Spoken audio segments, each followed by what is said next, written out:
Bom, pessoal, para quem não me conhece, meu nome é João Pedro, eu faço parte do projeto aí JK Sustentável, junto com a professora Carol e alguns outros integrantes. Eu estou no segundo ano do curso técnico de análises clínicas, sou do Grêmio da minha escola, né, do colégio, e hoje eu fui sorteado para poder estar aqui mediando a nossa live de hoje. Vamos falar um pouco sobre o projeto, nosso projeto chama JK Sustentável, que é aí guiado pela professora Carol. Nós estamos, o trabalho, o ano passado fez 10 anos, esse projeto fez 10 anos, é um projeto muito interessante que a gente tem. Para alguns cursos está na grade, é uma matéria obrigatória, porque lida com gestão. Então, o pessoal de ADM, particularmente, é um curso obrigatório, é uma matéria obrigatória. No meu caso, no meu curso não é obrigatório, eu procurei por fora, porque o meu curso não tem essa matéria na grade, mas como a gente acaba falando sobre esse assunto, que é muito importante, sobre sustentabilidade, é um assunto, além de ser interessante, é um assunto realmente muito que deve ser discutido, né? E que, infelizmente, não tem a visibilidade, nem tem o alcance que deveria ter devido a essa sua importância. Mas já que a gente achou esse projeto aí, nós estamos arranjando uma forma de orientar as pessoas, uma forma de passar para as pessoas essa informação, essas informações.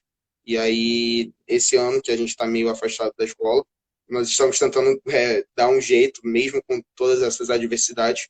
E aí, essa já é a terceira palestra que a gente faz. Gente, tudo bom? Então vamos É lá, verdade. Gustavo. Bom, então vamos lá, professora.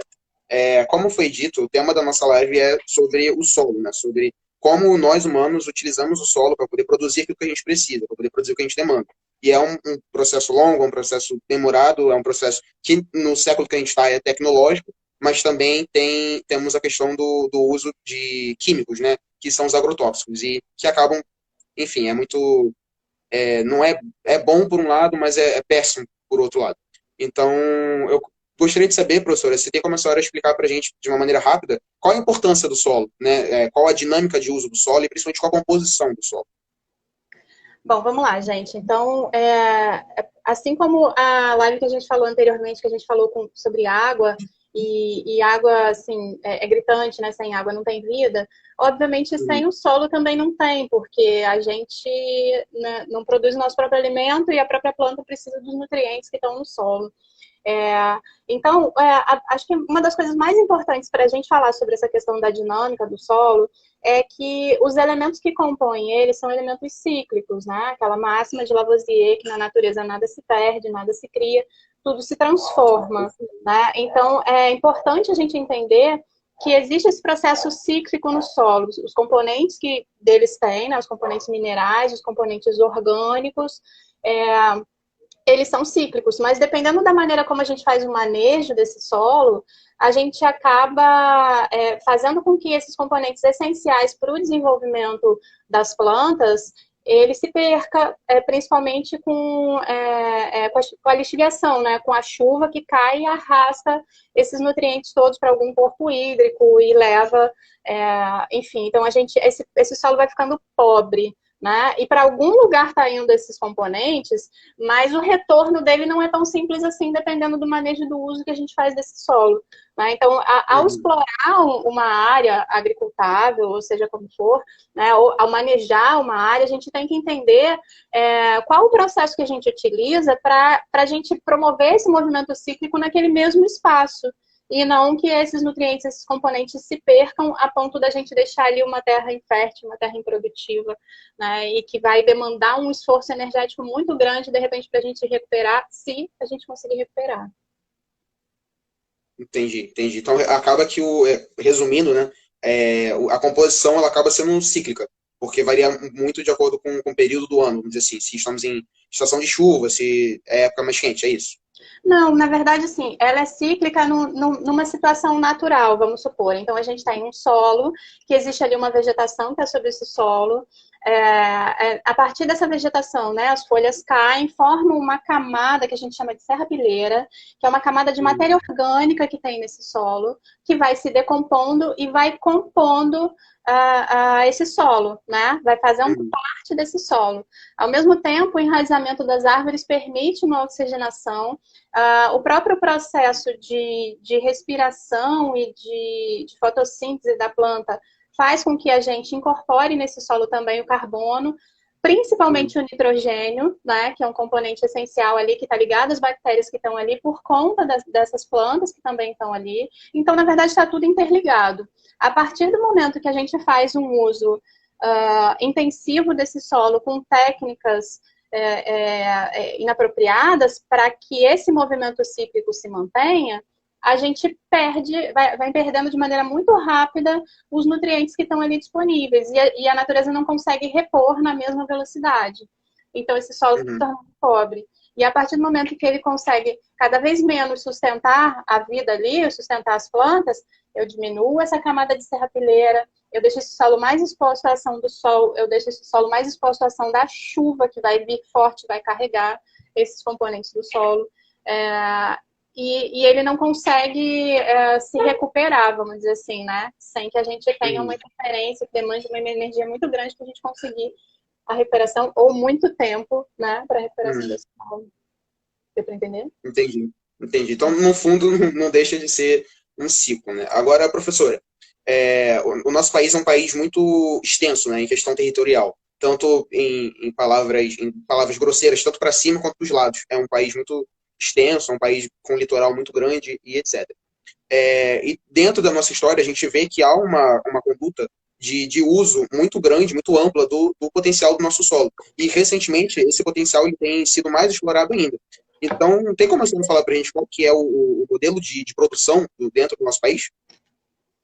A gente tem, João, assim, essa agricultura extensiva no modelo de grandes áreas cultiváveis com monocultura, né?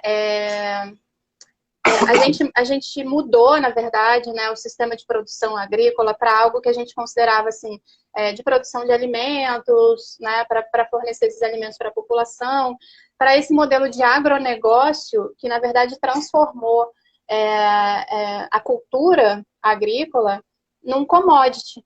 Né? E o que é o commodity? O commodity é um produto que vai servir para vender, seja para o que for, não importa para o que vai ser. Né? Então, a soja hoje é um commodity. Que mais? O milho muitas vezes é o commodity, a própria cana, né? Então a gente o que move isso é a economia, né? Então a gente usa áreas extensas, grandes áreas para o cultivo, seja do que for, porque ele está melhor no mercado, né? A gente viu aí a história do arroz, né? O arroz subiu lá fora, então a gente vende arroz para fora, não importa se vai subir o valor do arroz aqui dentro, né? Então isso entra numa lógica de mercado que atropela tudo que tem por trás disso, né? Então a gente acabou criando um modelo de produção que ele beneficia poucos e deixa para toda a sociedade, na verdade, o ônus disso, né? Os bônus vão para alguns poucos e o ônus disso fica para toda a sociedade, né? Quer dizer, grandes áreas de terra que com o tempo vão ficar com dificuldade de serem agricultáveis, a nossa perda de biodiversidade, porque a gente varre os nossos ecossistemas aí para essas culturas extensivas para a gente exportar, né? Enfim, eu acho que é mais ou menos por aí. Entendi. Isso tem muito a ver com a economia, né? Porque talvez se tiver algum economista aqui, talvez ele puxe a minha orelha aqui, pelo que eu vou falar, mas a economia, ela depende de uma lei que se resume e que sem essa lei não há economia, que é a lei da oferta e procura, né? Quanto maior a procura, automaticamente mais o produto que você vai adquirir, o preço dele tem uma tendência muito grande a subir, quanto menor a procura, tem uma tendência a esse preço cair. E foi bom a senhora falar dessa questão de commodities, porque é realmente uma questão de economia, porque as pessoas elas negociam, os países, as nações, eles negociam essas commodities, ainda mais visando o mercado futuro, porque talvez o quanto vale uma saca de milho hoje, talvez não valha o mesmo valor daqui a um ano. Então há essa precificação ao mercado futuro, né? E aí, enfim, uma área, são coisas que têm muito a ver, né? Mas, já partindo para uma outra pergunta, Rapidinho, João, assim, acho que não desmerecendo, né, as diferentes áreas, mas principalmente a questão ambiental, ela demanda que a gente use das diferentes áreas para um bem comum, né? Então, a Uhum. economia é importante, mas ela é importante dentro de um contexto, ela não pode se sobrepor às Sim, outras coisas, né? E daí vem sim. essa grande base da sustentabilidade, em que a gente tenha o nosso sistema de vida, o nosso funcionamento com práticas ambientalmente corretas, socialmente justas e economicamente viáveis, né? Então, que a gente Uhum. consiga o equilíbrio entre essas esferas, né? E que não uma se sobreponha em detrimento da outra. Porque se a gente pegar qualquer outra também, a gente vê que pode existir esse desequilíbrio. Então, eu vou defender só a questão ambiental e aí eu vou tornar tudo como área protegida e a gente não vai poder explorar mais terra nenhuma.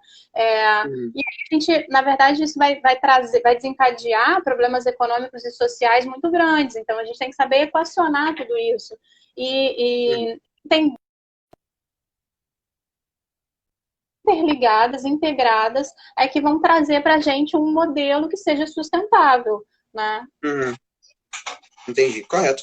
Professora, foram feitas duas perguntas aqui no chat que eu achei pertinente a gente responder, a senhora responder, que é, primeiro, quanto tempo o solo demora para poder se recuperar? A gente estava falando na hora sobre os agrotóxicos e tal. Uhum. E aí perguntaram isso, quanto tempo demora para se recuperar? Então, gente, essa pergunta aí vai ser de prova para Joana, porque eu realmente não sou da área. O que eu sei é que, assim, as diferentes técnicas, elas podem promover uma recuperação do uso do solo. A técnica da agricultura ecológica, ela prevê esse tempo de recuperação do solo, inclusive numa cultura que seja ambientalmente correta, ecologicamente correta, vamos dizer assim. Então, você faz rodízios de cultura e dá o tempo do solo se recuperar, né, do solo se renovar. Nessas áreas mais impactadas se utiliza muito uma técnica que é chamada de agricultura sintrópica, Uhum. que eu também não vou saber explicar com detalhes, mas é um modelo que faz o solo ir se regenerando aos poucos. O tempo que Uhum. leva, não sei, eu acho que vai variar muito do grau de impacto daquele ambiente e das condições daquele ambiente, né? Se a gente está num país de clima tropical ou num país de clima temperado, né? Então, acho que as condições climáticas, os fatores abióticos que estão ali envolvidos e o grau de impacto que aquele solo sofreu. Acho que não tem muito como prever um tempo, não. Mas a gente tem grandes áreas aqui que sofreram impactos enormes e que a gente vê que a recuperação é muito difícil. Entendi. Tem uma outra pergunta aqui também, mas especificamente essa, eu acho melhor deixar para o final, porque tem um pouco a ver com como a gente pode. Qual é a palavra, meu Deus? Cuidar, né? Proteger o solo. Então, acho que é melhor deixar para o final. Mas, professora, a gente cresce, conforme a gente cresce, a gente vê que o nosso próprio hino, o hino do Brasil, o hino nacional, ele fala sobre sermos gigantes por natureza, né? Exatamente essas palavras são utilizadas. E que levam a gente a entender que o nosso maior patrimônio são as florestas, são as matas e tudo que vem delas. Entretanto, conforme você cresce, você vê que não é muito bem por aí. Com o tempo, a gente viu que a Mata Atlântica ela foi sendo explorada de uma maneira não sustentável. A gente acabou perdendo muita terra. Muita terra acabou se transformando em produtiva por causa da monocultura de açúcar, monocultura de café. Então, foi um ciclo, foram alguns acontecimentos que contribuíram para que esses pedaços de terra eles se transformassem em produtivos e entram não é condizente, sabe, com o que deveria ser. E aí a gente vê hoje, dentro da nossa realidade, que o setor do agronegócio ele pressiona absurdamente os três principais não, né, porque o Brasil é um país muito grande para a gente conseguir listar em principal ou não. Mas a Amazônia, o Cerrado e o Pantanal, que são três biomas que são extremamente pressionados pelo setor do agronegócio. E aí a gente vê que nos últimos 2, 3 meses a gente perdeu dezenas de hectares de terra que pegaram fogo, né? E é justamente sobre isso a pergunta. Como é que a senhora vê, como é que a senhora lê esse desmatamento, que não foi qualquer desmatamento, né? Foram incêndios, alguns criminais, outros devido ao clima e etc. E eu gostaria de saber o que a senhora vê como consequência dessas queimadas. É difícil falar nisso, né? Porque a Uhum. gente que se envolve, isso tem um. Esse tema é muito caro para a gente, né? Que entende a importância da preservação ambiental e que tem um envolvimento emocional mesmo, né? Com as questões ambientais. Então, os incêndios que ocorreram, eles foram catastróficos, assim. A gente, alguns ainda estão acontecendo, né? Ainda estão sendo combatidos. mas muitos deles sem precedente, né? O incêndio que a gente teve no Pantanal, assim, não tem registro nessa proporção. Então, de fato, a gente teve perdas aí que a gente não consegue nem calcular agora. E aí você estava falando da questão da Mata Atlântica, né? A gente consegue olhar para a Mata Atlântica como uma história. E a gente consegue delinear essa história que aconteceu na devastação da Mata Atlântica, né? Tem um livro até muito bom que se chama A Ferro e Fogo, que ele conta a história da devastação da Mata Atlântica. Desde o seu princípio, é um livro de... O cara é um historiador, né?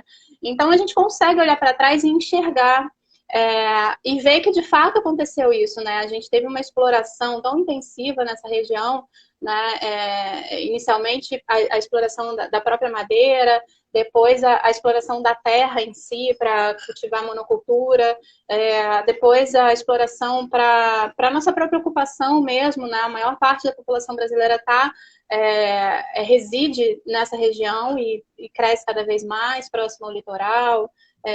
Então, a nossa própria ocupação traz esse impacto à medida que ela tem um adensamento muito grande nessa região, né? Mas a gente sabe que hoje a gente tem menos de 7% da Mata Atlântica original, né? E, enfim, a gente consegue olhar para isso e ver que, assim, não é um caso de sucesso, né? Tanto não é um caso de sucesso que hoje a gente precisa explorar áreas na Amazônia, no Cerrado, no Pantanal, para cultivo, né? Para alimentar as pessoas que estão na região da Mata Atlântica. Né? Então, a nossa própria região ela não tem capacidade de suprir a nossa própria demanda, sendo que originalmente ela é uma região riquíssima, né? Em termos de produtividade do solo. Então, não foi muito legal o caminho que a gente seguiu. Né? E aí, quando a gente olha para esses fatos que estão acontecendo hoje no Cerrado, que estão acontecendo no Pantanal e na Mata Atlântica e na Amazônia, a gente pode vislumbrar que, dependendo do rumo que as coisas tomarem, não vai ser muito diferente do que a gente vive hoje com a Mata Atlântica. E aí, quando a gente chegar num estágio de exploração tão intensiva desses biomas, e fica difícil eles sustentarem as nossas demandas, para onde que a gente vai correr? Né? Porque a gente já tomou a Mata Atlântica, já tomou a Amazônia, já tomou Cerrado, já tomou fugiu agora, Pantanal, os Pampas, né, para o pasto. E aí a gente faz como, né? Então eu acho que assim, é importante a gente olhar para isso vivendo no presente, para que a gente não tenha que tratar disso como uma história negativa. E aí é bastante complicado a gente viver isso, por isso que é uma coisa que mexe muito, porque a gente sabe que assim, a política de governo que está sendo aplicada agora é uma política que acaba por beneficiar essa devastação que está acontecendo, né? Os incêndios, eles são criminosos. Né? Eles podem... a gente não tem como provar alguns deles que tenham sido intencionais, mas eles são criminosos. Né? Floresta densa, floresta umbrófila, onde tem muita chuva, né? Mesmo em períodos de seca, você não tem queima espontânea. Então, de alguma forma o fogo começou. Né? E de alguma forma as pessoas estão se sentindo impunes aos crimes que cometem. E aí, cada vez mais os crimes vão acontecendo. Né? Então, a leitura que eu faço dessas queimadas que estão acontecendo agora é quase que assim, uma carta branca para as pessoas fazerem isso, porque elas não vão ser punidas, elas não vão ser pegas, elas não vão ser nem investigadas. Né? A ponto de se criminalizar as culturas tradicionais. Os índios que vivem na região, as pessoas que vivem ali há muito tempo manejando aquele solo para a sua cultura de subsistência, como se eles fossem responsáveis pela grande devastação que a gente está tendo agora. Né? Pode falar. Desculpa. É porque esse discurso de que as pessoas podem cometer... Porque é um crime, né? É um crime. Esse discurso de que as pessoas cometem esse crime e não vai haver uma investigação, não vai haver nenhuma punição, é um discurso tão verdadeiro que a gente vê aí que, não sei se foi em junho, se foi... Não sei o mês ao certo que foi, mas o mês que teve aquela reunião dos ministros do presidente Jair Bolsonaro, que o ministro da Educação, o Salles, ele foi o ministro da Educação, o ministro do do meio Meio ambiente. Ambiente, o Salles, ele falou sobre isso, né, sobre aproveitar a época, aproveitar o momento em que os holofotes não estavam, né, porque agora não estão mais, mas aproveitar a deixa que os holofotes não estavam tão virados para a Amazônia e Passar a acho que era boiada. incentivar os garimpos, não foi? Era uma coisa do tipo, não foi? A expressão foi passar a boiada. Então, foi, enfim, é um descaso completo, né? Que vai desde da gente, nós que somos civis, nós que somos cidadãos, e até ministro, né? Mas enfim. A senhora falou O duas mínimo coisas que a gente que. pode fazer agora é botar a boca no trombone, né? A gente falar e se indignar com tudo isso que a gente está vendo. Né? Não dá para Sim. simplesmente aceitar ou então só ficar sofrendo. A gente tem que se indignar e tem que expressar essa indignação. Uhum. Enfim, a senhora falou duas coisas que eu vou utilizar como gancho para a próxima pergunta. Primeiro, a senhora falou um número, que são 7%, né? Somente 7% da Mata Atlântica que a gente ainda tem, porque o restante já foi tomado.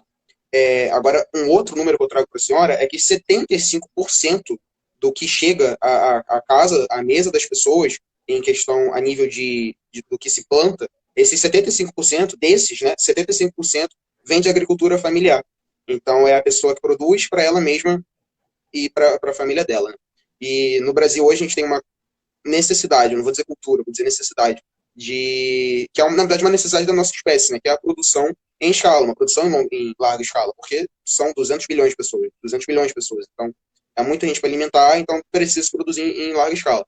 Mas a minha pergunta, professor, é como é que a gente faz para, mesmo com essa produção em larga escala, para mesmo com essa produção que utiliza, tenta mesclar entre a tecnologia e o uso de agrotóxicos, como que no meio disso tudo a gente produz, a gente se sustenta e a gente ainda deixa alguma coisa, a gente impede que as futuras gerações sejam prejudicadas pelo que a gente está fazendo hoje.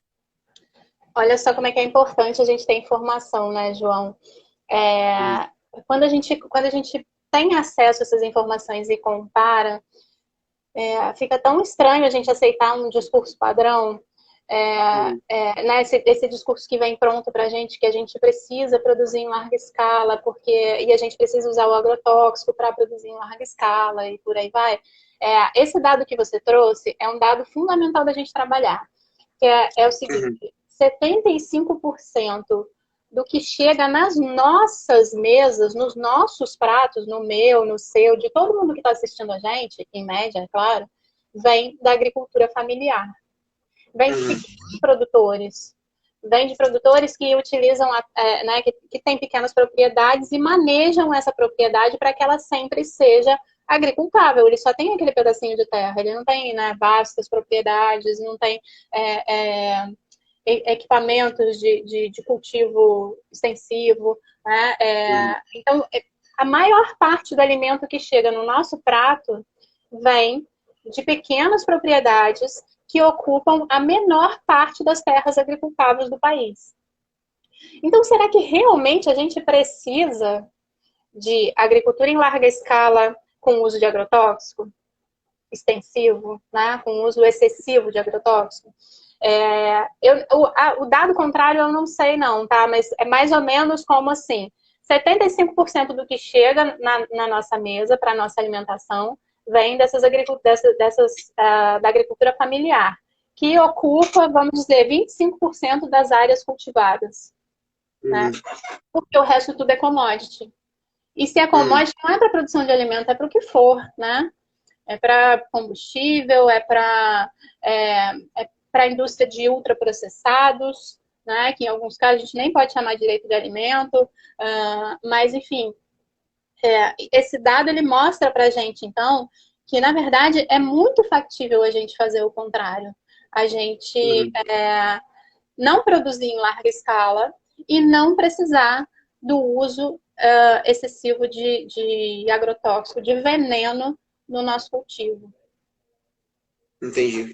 Perguntaram aqui no chat se a agricultura familiar não usa agrotóxico. Então, o fato de ser agricultura familiar não quer dizer que não usa agrotóxico, não, tá? Pode usar agrotóxico.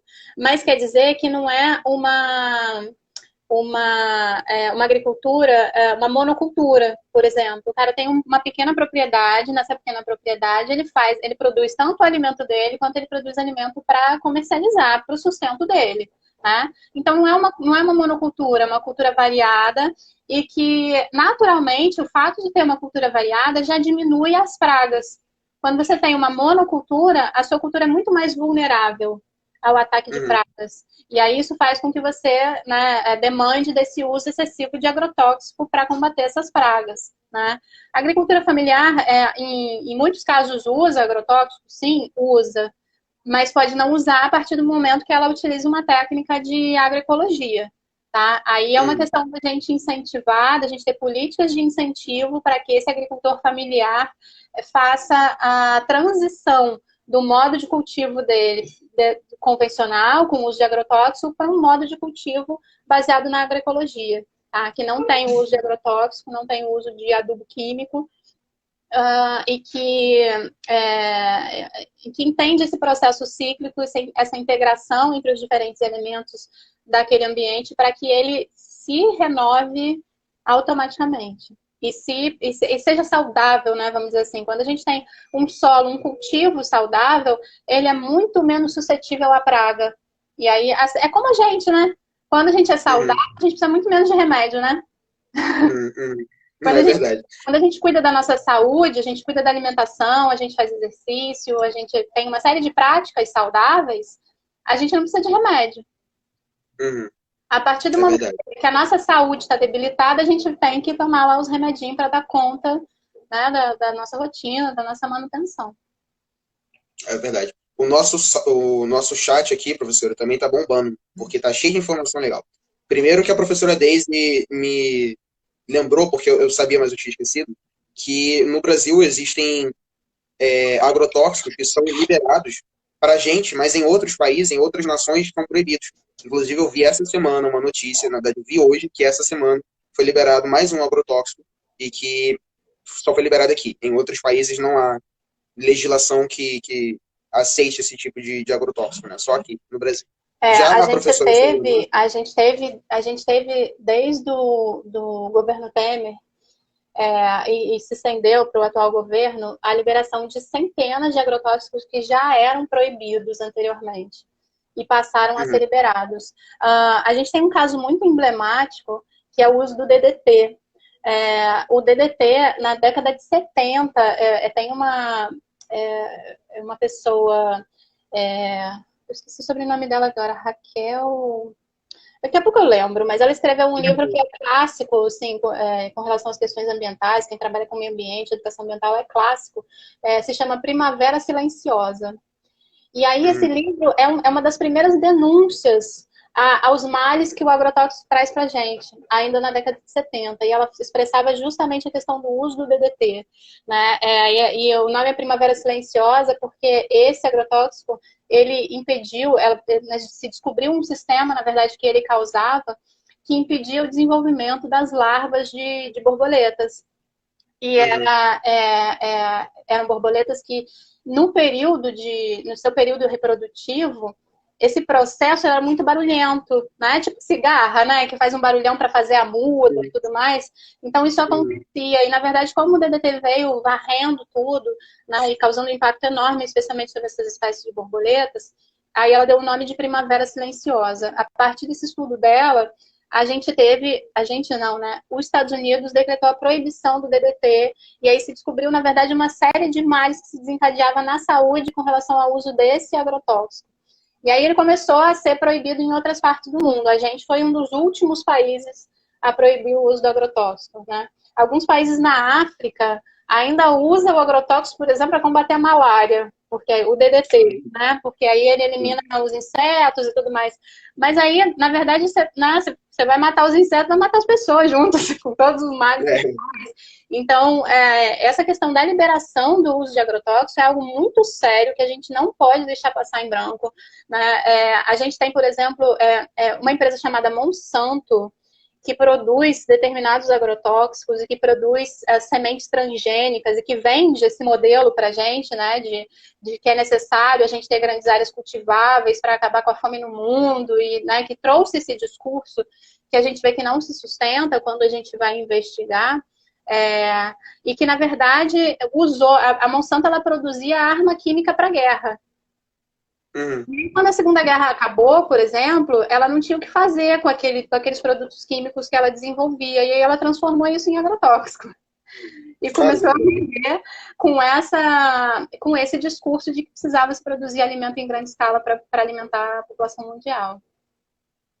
Só mudou o discurso para poder matar a população, né? Exatamente, Foi basicamente isso. basicamente. Bom, abre aspas. 75% da nossa alimentação vem do pequeno agricultor. Então a produção em larga escala não é para benefício da população. Fecha aspas. Mas foi bom a gente falar sobre alimento, professora, porque no Brasil a gente tem uma conduta, a gente tem costume de falar do alimento que chega à nossa mesa, né? Porque a gente tem o costume de não olhar todo o trajeto que aquele alimento fez. O máximo que você faz, o máximo que você lembra é você ir no mercado, comprar aquele arroz, trazer para sua casa, lavar o arroz, refogar o alho e fazer o arroz. Mas você não consegue ver que por trás daquilo ali tem um processo muito longo, né? De colheita, de escolha, de separação, de ensacar e etc. Então, não é um hábito nosso a gente ver a cadeia produtiva, né, na hora de comer. Não é um costume nosso a gente analisar esse tipo de coisa. Então, professor, acaba que é uma pergunta, né, vai parecer uma afirmativa, mas é uma pergunta. Comer se transformou, se transformou em um ato político? O que você acha? Eu acho que sim. Na verdade, assim, acho que tudo que a gente faz é um ato político. A gente precisa entender isso, né? A gente precisa entender a responsabilidade dos nossos atos. Não no sentido de Uhum, se tornar um peso para a gente, mas no sentido de a gente promover ações que transformam a nossa realidade para melhor, né? Se é que a gente quer que as coisas melhorem, assim. Então, uhum, de fato, tudo que a gente faz é um ato político, né? Ainda mais a gente que vive na cidade. É, é, e alimentar não é diferente. Não só não é diferente, como tem um grande peso nisso daí, né? uhum, Então, eu acho que sim, João.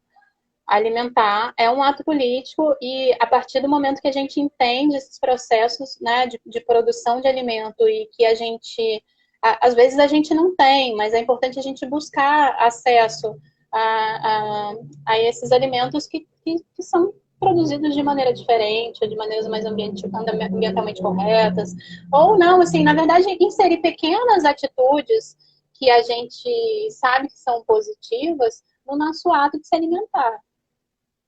uhum.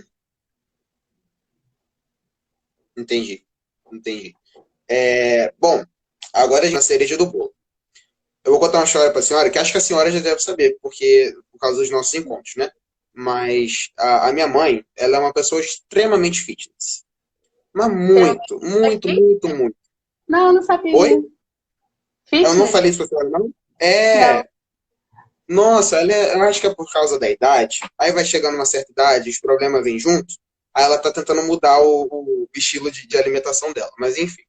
E aí, eu posso falar sobre isso, porque até, sei lá, acho que 7 meses pra cá eu parei de ir no mercado. Só quem tá indo no mercado é minha mãe e meu pai. Mas antes quem ia no mercado era eu. Então, eu posso falar por experiência própria. Essas coisas que são mais. Tem menos adição de agrotóxico, né? Que são orgânicos, que fala. Os alimentos orgânicos, os alimentos que não têm adição disso, o alimento que não tem adição daquilo, não tem Uhum. conservante. É tudo muito caro. E a gente vê na prática quando chega no caixa. E aí a próxima pergunta é justamente sobre isso. A gente já viu que a alimentação ela acaba se tornando um ato político, né? Porque, Uhum. enfim, são vários argumentos que se contrapõem e a gente vê que a alimentação ela é puramente um ato político. Como que a gente vai, como que esses alimentos, como falar desses alimentos? Como que esses alimentos que são agroecológicos, que são orgânicos, como garantir que esses alimentos cheguem na casa das pessoas se o que dita o que a pessoa vai comer é o poder aquisitivo que ela tem, é o dinheiro dela. Uhum. Legal. É muito importante a gente falar sobre isso, porque realmente, assim, pode ser fácil a gente falar que você tem que fazer as escolhas certas, né? Mas como é que você faz as escolhas certas se o que, né, se os preços são muito diferentes e que a maioria da população não tem acesso, não tem recurso para consumir esse tipo de alimento? Então, assim, Uhum, primeiro um parêntese para a gente explicar. Alguém aí perguntou se a agricultura familiar não usava agrotóxico. E aí eu expliquei lá no começo, né? Agora vamos entender um uhum, pouquinho os conceitos orgânico e agroecológico, né? Então, esse conceito de orgânico quer dizer o quê? Quando a gente pega a embalagem lá, e aí o alimento diz que ele é orgânico, tem um selinho, normalmente tem um selo, né? Brasil Uhum. Orgânico, ou tem uma outra certificadora também, que, né, que garante que é Uhum. orgânico. O que isso quer dizer? O fato dele ser orgânico significa que ele não usa agrotóxico, que ele não usa adubo químico, que ele tem técnicas e práticas de manejo que respeitam os processos e os ciclos desse solo, tá? Uhum. E aí, como é que eu digo que ele é orgânico? Como que eu posso dizer que ele é orgânico? Eu preciso de um certificador. Eu contrato Uhum. uma empresa certificadora que vai lá e que analisa o meu solo, né, avalia o meu sistema de produção e garante, certifica de que a minha produção é orgânica, né? E aí Uhum. vai e coloca um selinho nesse processo. Então, o que acontece? É caro. É caro você ter uma certificadora, né? E se você tem esse selo, você acaba fazendo, incorporando uma lógica de mercado aí também que se chama valor agregado, né? Uhum. Você não está comprando só o produto, você está comprando a imagem do produto que ele representa e tudo mais. E aí o cara vai lá e bota um preço por isso, coloca uma embalagem mais bonitinha, né? Que daí também Uhum. não é sustentável, porque ele aumenta a embalagem para Uhum. chamar É. atenção e tudo mais. Não desmerecendo o orgânico, mas para a gente entender tudo que envolve, né, essa expressão orgânico. Tem que ter a certificação e o processo de cultivo é esse. Quando a gente Uhum. fala de alimento agroecológico, ele tem o mesmo processo que o orgânico, mas ele não tem uma certificação, né? Uhum. Você não paga um cara que vai lá e que analisa e que te dá um selo, né? E algumas vezes a terra está em transição, então ela está saindo de uma agricultura que era convencional com uso de agrotóxicos, de adubo químico, e está passando por uma agricultura, por um processo de cultivo agroecológico, né? Uhum. Nesses casos, você acaba tendo você acaba não ficando tão caro, né? Mas o processo todo, ele é caro justamente por essa questão de lógica de mercado, né? A Uhum. soja, por exemplo, a soja no Brasil, ou ela é transgênica ou ela vai ser orgânica, né? E na larga maioria das vezes ela é transgênica, né? Ah, ah, então, o que acontece? Você tem um sistema todo funcionando, né, para o cultivo, para a colheita, para a ensaca, para o transporte, para a comercialização da soja transgênica. E Uhum. o produtor da soja orgânica,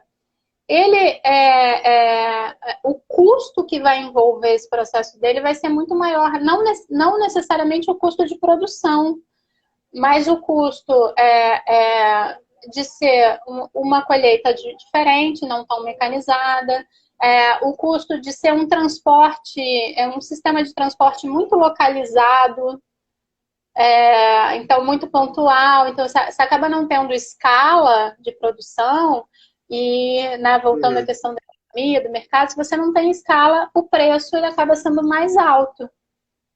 Uhum. Então, a partir do momento que você não tem um incentivo, que você não tem políticas que favoreçam esse tipo de produção, é, é tudo muito mais difícil, né? Essas pessoas, elas não têm, por exemplo, os mesmos investimentos, a mesma política de empréstimo, né? Os grandes latifundiários têm empréstimo de BNDES assim, a juros irrisórios. Esse Uhum. pequeno produtor, não, para ele ter um maquinário, para ele conseguir mecanizar minimamente o processo dele, é muito caro. Então ele não consegue, ele faz manual, assim, não quer dizer que em alguns casos, né, tirando essa coisa do orgânico, que tem o valor agregado e tudo mais, em alguns casos, o fato da gente estar pagando um preço caro lá na ponta não quer dizer que o cara está ganhando muito lá na outra ponta. Muito pelo contrário, ele está garantindo a subsistência dele. Mas essa dinâmica toda é encarecida porque não se tem um investimento nesse processo em larga escala. Aí sim é necessário, né, você ter um sistema unificado. E aí, muitas vezes, por exemplo, uma coisa que é muito legal é a organização em cooperativa. E aí tem muito isso funcionando hoje, né? O leite, por exemplo, leite tem muita cooperativa, né? Embora a maneira de produção a gente possa questionar e tudo mais, mas você não vê assim vastas produções, normalmente é um sistema de cooperativa, então é um sistema que os pequenos produtores eles se apoiam para se juntar e fazer diminuir os custos, mas isso não é uma coisa muito simples para um pequeno produtor, né? Para o cara que tem ali todo o trabalho dele do cultivo do campo e tudo mais. Então, entende-se que assim, é importante você ter uma política de Estado, uma política de governo, que favoreça essa boa gestão dos pequenos produtores, para que a gente consiga ver refletido isso lá na ponta, no custo. E aí, eu posso estar atropelando algumas perguntas que você vai, né, trazer aí para frente, mas isso se reflete, por exemplo, em segurança alimentar. Né? Justamente isso. O que é insegurança alimentar? As pessoas não têm dinheiro para comer, então elas vão comer o que vier pela frente. Né? A partir do momento que você estabelece uma política de segurança alimentar e que você promove, né, que o bom alimento, o alimento de qualidade possa chegar à mesa do povo, a gente estabelece uma política de segurança alimentar. Entendi, professora. É exatamente sobre isso. A senhora falou da insegurança, né? A gente vê que no Brasil tem um consumo muito exacerbado e comum, a gente trata como comum, desses alimentos embutidos ou ultraprocessados. Não que sejam singulares um ao outro, né? Que embutido seja a mesma coisa que ultraprocessado, mas é tão ruim quanto. Mas a gente tem uma cultura de consumo muito elevado desses alimentos. Biscoitos, refrigerantes, doces extremamente processados, cheios de gordura e etc. E por que há, professora, alimenta-se essa cultura, alimenta-se de uma maneira negativa? Por que há esse consumo tão elevado? Eu vou te devolver a pergunta de novo, tá? Você falou que a sua mãe é fitness, né, e tal, assim. Sim. Mas eu queria saber de você ou dos seus amigos, da sua galerinha, assim. O que você acha? Tem um consumo desses ultraprocessados, desses embutidos? Tem o consumo. É real, não é uma expectativa, é algo que você vê, né? Embutidos são as linguiças, né? As salsichas, Isso aí. mortadela. Então, talvez seja, na minha cabeça, ignorante, meu modo ignorante de pensar. Talvez seja pela falta de valor agregado que a senhora falou que tem tanto nos produtos orgânicos. Porque quando você vai no mercado, você compra um saco de biscoito, que é sem glúten, sem lactose, sem adição de açúcar, sem adição de conservante, sem adição de nada do que não presta. E tem a embalagem bonitinha, enfim, é cheio de marketing a embalagem do negócio. E tá escrito lá que é orgânico, você não compra por não ter conservante, você não compra por não ter açúcar, você não compra por não ter lactose, nem glúten. É isso aí. Você compra, nem gosto, é verdade. Você compra por ser orgânico. É o valor agregado. Você compra porque é bonitinho você ter um produto que é orgânico. Agora você pega essa beleza fictícia, e leva para um embutido de coisa de mortadela. Tem beleza na mortadela? Não tem beleza, não tem glamour. Tá Tem nos comida olhos de abençoada quem aí. vê, né? Pra mim não tem, não.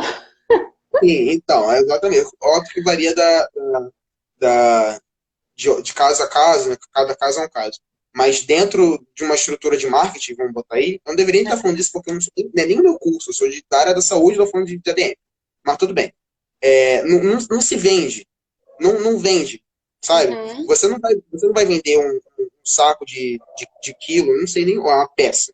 Você não vai vender uma peça de mortadela com o mesmo glamour que você vende uma peça de uma caixa, um engradado, sei lá, de biscoito fitness, sabe? Você não vai ver uma blogueirinha no Instagram, uma blogueirinha fitness, comendo, sendo patrocinada por uma empresa de embutido. Você vai ver ela sendo patrocinada por uma empresa que produz algum composto lácteo, alguma bebida que não tem açúcar, que não tenha isso, que não tenha aquilo, que não engorde. É essa falta de nuance no glamour do que você Uhum. está consumindo. Eu acho que é isso. Assim, tem algumas questões aí para a gente trabalhar, né? Uhum, Tem um pesquisador que eu gosto bastante que ele diz o seguinte: o que a gente pensa e entende como certo, como errado, tudo mais, é diferente do que a gente sente, né? Então, por uhum, mais que a gente ache que uma coisa é certa ou errada, tudo mais, a gente sente bem, né? Então uhum, pode acontecer isso. Então, eu acho que tem essa questão aí de que, assim, o que a gente sente é diferente do que a gente pensa, né?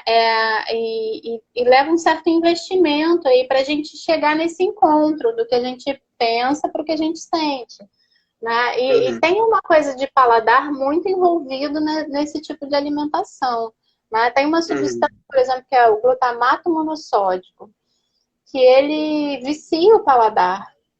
Então, uhum, se você pegar salgadinho, pegar embutido, todos os ultraprocessados que são salgados, vocês vão olhar na composição desse alimento e tem o glutamato monossódico. E aí, quando você come uma coisa que não tem essa substância, você acha ela sem gosto, você acha ela sem graça, né? E aí você não sente prazer comendo aquela coisa que não tem gosto, que não tem graça e tudo mais. uhum, É, uhum, então, eu acho que tem essa questão. Mas a partir do momento que a gente entende, também passa a ser nosso papel investir nessa melhora de qualidade dos nossos alimentos. Porque quando você investe, também acontece o inverso, né? Se você não está acostumado a uhum, comer processados e você come, é ruim, gente. Eu garanto para vocês. O meu uhum, filho, assim, não que ele não coma nada de ultraprocessado, não, mas a gente pratica algumas coisas para boa alimentação dele. E aí, só para vocês terem uma ideia, assim, ele diferencia, isso não ensinei jamais para ele, assim, porque nem tenho condições, mas assim, ele não come a banana da feira ou do mercado. uhum. Come eu escondo, eu finjo para ele e dou uma banana normal. Aí ele fala: mãe, essa banana não é da roça. Eu juro, eu já tentei misturar e ele come e ele sabe diferenciar o que é uma banana cultivada no sistema natural, né, de uma banana que recebe um estímulo de crescimento, um estímulo de amadurecimento. Eu não sei como que ele faz isso, Uhum. não, mas faz. E outra Queria coisa eu saber fazer isso. é o leite. Ele sabe quando é um leite de caixinha ou quando é um leite, aí eu tenho acesso tanto ao leite da roça quanto ao leite de saquinho, que é um outro método de esterilização, não é o HT, é a pasteurização, né? E que Uhum, mantém as uhum, propriedades e tudo mais. E ele diferencia. Então, é um exercício mesmo, não estou dizendo que é fácil, não. Mas é importante a gente entender que, assim, isso foi empurrado goela abaixo para a gente,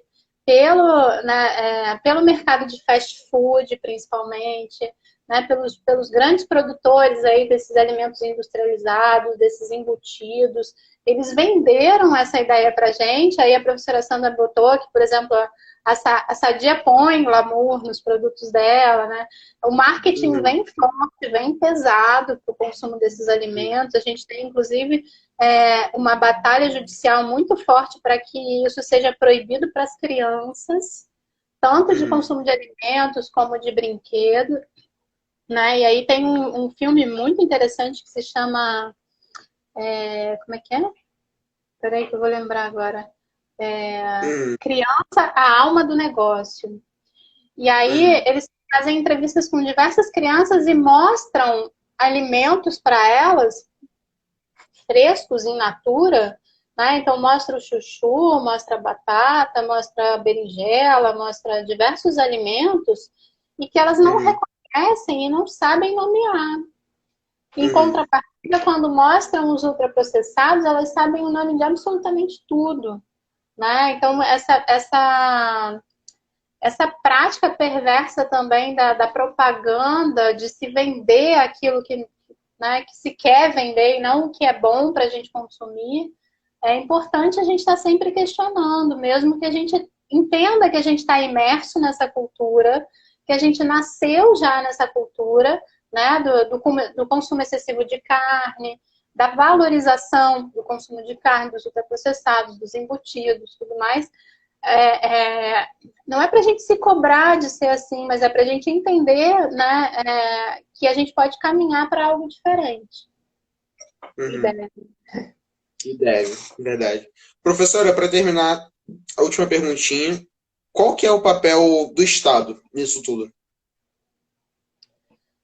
Essa não Então, vale devolver para mim. eu acho que eu falei um pouquinho ali, naquela vez em que eu falei da política de Estado, né, que é importante a gente ter política de Estado, e essas coisas, e aí quando às vezes vem o mercado, né, as indústrias reclamarem que tem muito imposto, que é muito difícil se manter assim, assado. Na verdade, a política de Estado, ela vem para garantir que a gente tenha condições mais adequadas e mais equitativas de acesso aos bens, aos recursos, aos serviços, né? Ela precisa olhar para a população como um todo e precisa, principalmente, se debruçar sobre aquela população mais vulnerável, né? Então, quem é a população mais vulnerável nesse nosso contexto? É o pequeno produtor e é a população marginalizada nas cidades que não tem acesso a um alimento de qualidade, né? E o que a gente percebe é as políticas de Estado se debruçando sobre aquelas grandes corporações e beneficiando de alguma forma elas, né? Que tanto criticam que tem seus altos impostos e tudo mais. Mas a partir do momento que um determinado método de produção ele impacta mais que o outro, ele precisa ser mais taxado que o outro. Primeiro para inibir, e segundo, para que essa taxação ela se reflita em investimentos para aquele outro se manter, né? E para tornar mais equitativo esse processo todo.